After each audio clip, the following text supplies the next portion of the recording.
alam niya naman si Tim, hindi bagay sa kanya yung mga masasakit na kanta. So kung gusto niyo ng feel-good music, gusto niyo papakinggan niyo yung album, nakangiti lang kayo. Pag nakikita niyo kasi si Tim, di ba sa TV, nag-host, nagpe-perform, laging feel-good lang, lagi lang masaya. So, itong album na to, kapag pinili niyo, ganong feeling din yung ibibigay sa inyo. Masaya lang, bawal lang malungkot, bawal lang martir. Kailangan in love lang, lagi lang happily in love, lagi lang masaya and disposition sa buhay. So, yung po talaga yun yung feel ng buhay. Sila Jonathan, si Jonathan po, isa sa mga nakaisip na na Celestine ay pangalan sa album. Tapos siya din yung nag-research about the name Celestine. Doon ko lang nalaman na Avenging Angel pala siya. Avenging Angel. Saka dun according sa history nung Celestine na character na angel, siyang may pinakamaraming napatay na demons. So, ibig sabihin nun, pag binili nyo itong album na to, lahat ng masasamang espiritu mamamatay pag pinili nyo ito. Mawawala lahat ng mamamatay sa saya. Papatayin lahat ng mga bad vibes. Puro positive vibes lang. Yes, pag pinili nyo yung Celestine, ipa-fight niya lang multi-purpose. Of course, maraming mga songwriters din kami. Mga songwriters na kinomission for this album. Si Christian Martinez, may 2 ginawang kanta na very feel good, Got You, and Finally. Siya yung gumawa ng hits ni Tony dati na We Belong and Catch Me I'm Falling. Of course, kasama din dito sa album na to si Kiko Salazar. Yes, si Kiko! May ginawa siyang song, Oh Boy. And of course, meron din yung single, one of the singles na This Love Is Like, ay ni-remix ng up-and-coming producer, remixer, Mr. Chris Lopez, who's here with us too. Yes! Would you like to say a few words? Sir Chris. Sige, let's play a sample of his remix.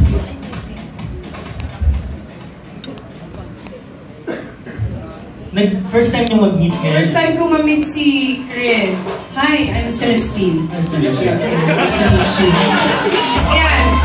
We have 2 tracks like This Love Is Like. The one is the original, parang the way it was written, and then actually, si Kid Wolf na hindi ko pa rin nami-meet. On the way siya yung nag-produce ng beat. Siya co-producer natin sa track. At this particular, ayan, sige, play natin yung remix ni Moves. Yes. Ayun lang.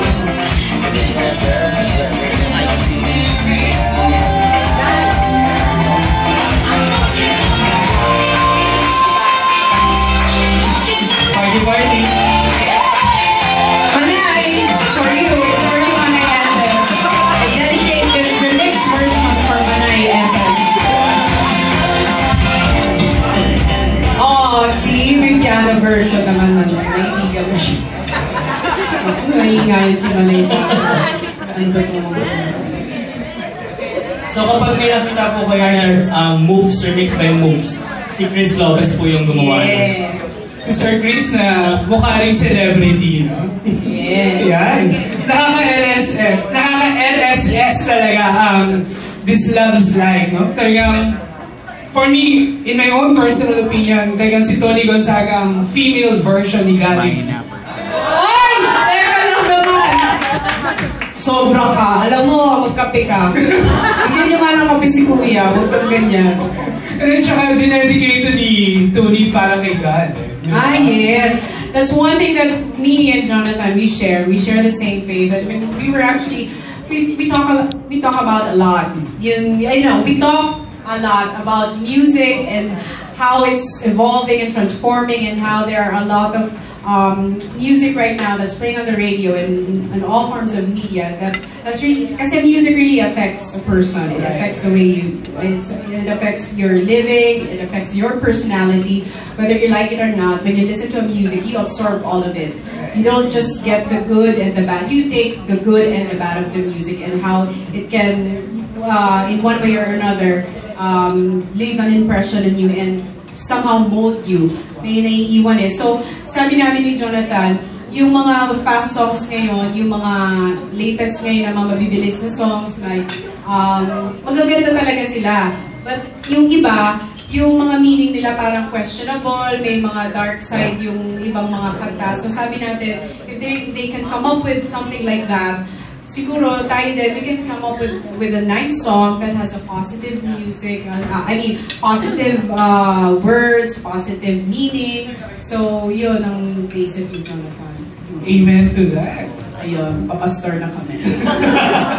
And with that, for our first question, Boy Amano, syempre, ang kanina pa nag-enjoy sa remix version. Wow! Walang iba kundi si Maria Ethel Ramos. Alam mo, ano yung unang kinanta mo, Tony, Walking on Air, best describes you dahil you're really walking on air as far as your profession and love life are concerned. Ngayon, gusto ko lang malaman mo, medyo late ka. Paano kayo pagdalaman niya ni Kuya? Ano po medyo late? Medyo late ka dumating. Kanina pa kami dito lahat. Hindi nga, Manay. Alam niyo ba kanina pa akong 5:30? Paikot-ikot kung saan-saan, naglalako ng album. ANC, MOR, UKG, umaga kay ganda. Ako, pasensya po kayo. Hindi ko alam, Manay. Kanina pa kaming 5 a.m. dito sa ABS. Dito lang ako sa ABS, pero sinabi nga sa akin, ready na raw. So, kaya ako pumunta. Pasensya na. Pinakain sa amin, merienda. Manay, pasensya na kayo. Pinakain sa amin, merienda. Ay, nako. Pauwi ko na lahat ng balon sa inyo, Manay. Ibigay ko na lahat. Doon sa mga, seriously now, sa mga songs na nandun sa album mo, which is your favorite and why? Mahirap kasi talaga yung may personal na may... Of course, iba yung dating sa akin. Mas malapit sa puso ko yung sinulat ko kasi sinulat ko yun. Pero if you're going to ask me, doon sa mga top na paborito ko, yung naka-repeat sa playlist ko, of course, yung This Love Is Life, the remix version of it, if I really want to be in a good mood, first thing in the morning, pinapakinggan ko yun. And then yung Oh Boy, kita ko doon, si Kiko na din, alam niya yan, alam ni Kiko yun, kita ko doon, na sabi ko nga i-play nila sa PBB kapag may naglalantian na teams. So i-play nila yun. Tapos, I also like yung Starting Over na version na nagawa namin because we were able to come up with something fresh, yung arrangement na ginawa ni Jonathan. And lahat kasi, yung Got You, gusto ko rin ni Bea Christian. Yun po. Ano naman sa mga tracks ang pwede mo i-dedicate kay you know who? Kay Chris?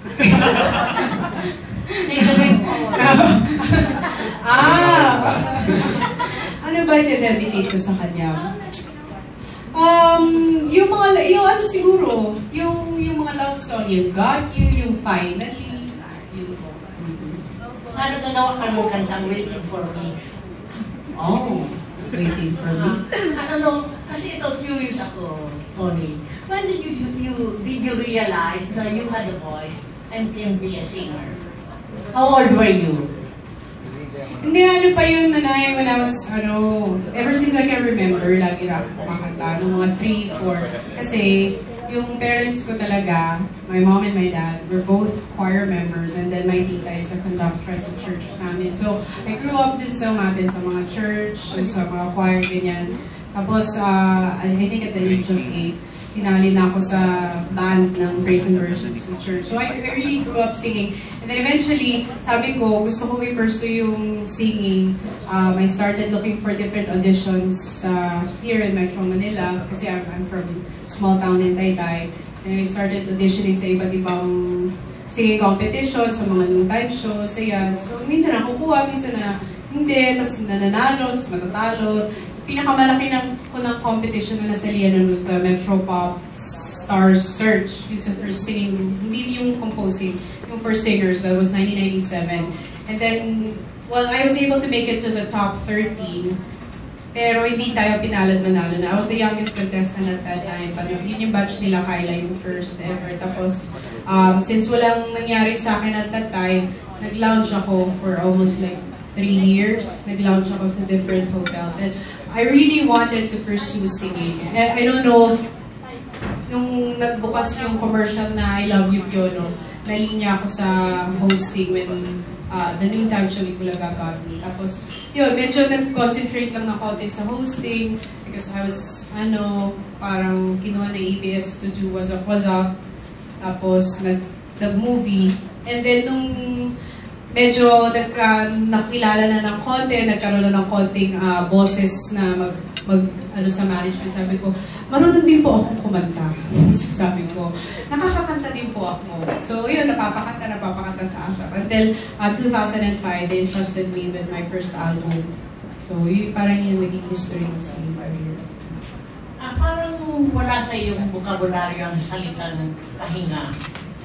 How do you manage to, pahinga? Naku. Darating naman tayo dun lahat. Dun din naman papunta lahat. Tapos na lahat. Pahinga din naman tayo dun. Ilang taon, mga 40 years from now.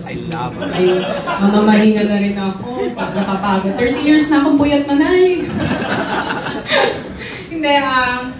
Hindi ko alam. Siguro I guess when you enjoy something and when you're so passionate about what you're doing, it doesn't really feel like work at all. You just get more, parang drive, and you're just more inspired each and every day to work hard. Kasi, alam mo naman na nothing is permanent in this industry. And lalo na ngayon, ang iksi ng attention span ng mga viewers, ng audience. They always want something new. What can you offer them? What can you give them? Mabilis ang transition ng mga artists, ng mga artistas. So, as much as we can maximize the opportunities that are coming along our way. So, yun, ginagawa ko lang. So, pag hanggat meron pang nagtitiwala sa akin, ginagawa ko lang. So, mahirap kasi yung magdademand ako ng, ayoko na magtrabaho, gusto kong bigyan niyo ako ng bakasyon, natutulog ako. Marami nang nag-demand ng pahinga. Ay, pahinga talaga. Ayoko naman ng gano'n. Gusto ko mag-names? Ayoko po eh. Baka mamahinga ako pag nag-names. Ako mamamahinga. Nag-names ka ha, pahinga ka. Thank you, Tony. Ang last question ko is for Mr. Manalo. Kasi lahat yata ng mga ginagawa niyang kanta ay panalo. Wow! Talaga naman! Si Mana. Thank you po. Ngayon, Jonathan, gusto ko malaman, how would you differentiate yung mga view rate na nakikinig ng mga awitin ngayon kaysa mga oldies? Anong klase ang awitin na gusto nila ngayon? Ako, lalo na yung mga, sige, isa-segue ko kay Chris po after kong sumagot. Yung generation po ngayon, gusto po talaga nila fun, masaya, they want to move. Gusto nila mataas yung energy ng mga song. Kung siguro yung mga throwback, like balik tayo ng mga 70s and 80s, matatandaan nyo mahilig sa mga lago sa puso, na ballad, na very relaxing. Pero this generation now, na emerging generation, mas gusto nila fun, partying, moving to the beat of the more on the beat and the groove than the lyrics. Kasi dati mas ma-lyrics tayo, mas ma-emote. Pero yung emerging generation ngayon of music consumers, mas sila, mas more on the fun of listening to the music. Yung nabibigay sa kanila ng energy ng songs. So, Chris, you have any words? Well, I'm first apologize. My Tagalog's awful, so I'm speaking English. I was honored to be given the chance to make the remix. Thank you, and I agree with everything you just said. Our generation loves to dance. Thank you. Ikaw, John, my last question. Kailan ka, parang at your best when composing or writing a song? Umaga, madaling araw, gabi, or whatever? Ako po, madaling araw kapag mag-isa lang. Lalo na actually minsan matutulog na lang ako. Doon po matatapos yung song. Talagang, pero mga around 4 AM na yan. Kapag ang naririnig ko na lang yung yung ingay ng katahimikan. Ayan. Thank you, ha? Ayun ba? Thank you, Manay Ethel. Our next question will come from Kuya Mario Bautista of People's Journal and Malaya. Congratulations, Tony. I really like the song that you composed. Ay, maraming salamat, Kuya Mario. Kasi nagtataka lang ako kasi yung kanta parang malungkot about a girl whose love is waiting to be reciprocated. Samantalang in real life we all know na ang happy-happy ng love life mo. So anong pinanggalingan nun? Saan galing yun? Natuwa nga ako kasi ang title niya, Kuya Mario, Awit ni Jeannie. Kasi kung siguro nga tama rin siguro naisip ng Star Records, kung bibigyan siya ng title na Himlay, people might really associate the whole feel of the song dun sa what I'm going through. Siguro ang inisip nila dahil yung pinagdadaanan ko or what I went through. That's why pinangalan na rin yung Awit ni Jeannie. Yun nga yung kinukwento ko kanina, si Jonathan yung tinawag niya, sabi niya kung may awitin ako. And at that time, araw-araw kami nagsushooting sa set, tas punong-puno na ako ng emosyon nun kasi we are heading towards the end ng pelikula. So, intense na sa set, ang bigat-bigat na ng emosyon ko kasi buong pelikula naghahabol ako. I was holding on to a promise na patay na pala, wala na pala. Tapos, punong-puno yung emosyon ko. Tapos, tamang-tama yung sinabi ni Jonathan na magsulat ka ng awitin para dun sa album mo. I was able to pour out everything that I was feeling at that time. As Jeannie. As Jeannie, when Inang would motivate me every single day sa set para lang makuha ko, I was able to get a whole grasp of yung character ni Jeannie. Kaya awit ni Jeannie dahil sinulat ko yun based dun sa pinagdaanan niya dun sa pelikula. So ano naman ang naghihintay sa iyo ngayon na sinasabi ng lahat ikaw ang next box office queen kasi naka 400,000 ang starting order. So sinasabi na wala na si Sarah, ikaw na ang pumalit. Anong balak ng Star Cinema for you for the rest of the year? Kasi ngayon, sa more or less, PBB lang at Home Sweetie Home ka nakikita. Wala ba silang balak gumawa ng another full-length film for you? May pelikula po na naka-line up sa Star Cinema. Pero, wag na natin ganun. Kuya Mario, ikaw talaga? Hindi. Totoo naman yun, di ba talaga naman naka-400? Ay, million yun, nag-name drop si Kuya Mario. Siya pala ang nag-name drop. Siyempre, lahat naman ng everything that happens in our lives, hindi naman natin hawak lahat eh. Lahat naman to parang pinahiram lang sa akin. So I really cannot take full credit with what happened with the whole film because I believe the film, ang isang film kaya siya naging successful is because of the team effort, the collaboration, and kung paano binigay ng bawat isa sa production yung puso nila sa pelikula. It just so happens na kami yung frontliners ni DJ dun sa pelikula. So I really just feel so blessed to be a part of such a great project na pinangunahan ni Emil. Pero hindi ko na inisip yun kasi sinabi na yun before na, sa Amnesia Girl, ganyan-ganyan. Tapos na-wounded naman siya, hindi naman nangyayari. So, ngayon, I've learned to just be still and relax. Hindi na ako magpapapressure. Basta enjoy every moment and every step of the way and whatever it is that God is going to hand me, I'm just going to be thankful and grateful for everything. So, yun. Kasi hindi lang maiwasan dahil everybody saying, ikaw ang nagbangon sa karir ni Piolo, he was paired with other actresses before, hindi ganun kalakas. Pero sa'yo talagang umangat ulit yung karir niya. Di ba parang they're giving the most of the credit to you. How do you feel about it? I give the credit naman to my credit card. My credit card! Kasi naman, ayoko naman ng tanong mo eh. Ikaw naman, pinapahirapan mo naman ako eh. Damdamin ko eh. I really like your sense of humor. Diba? Yeah. Hindi. Ayoko naman yung discussion.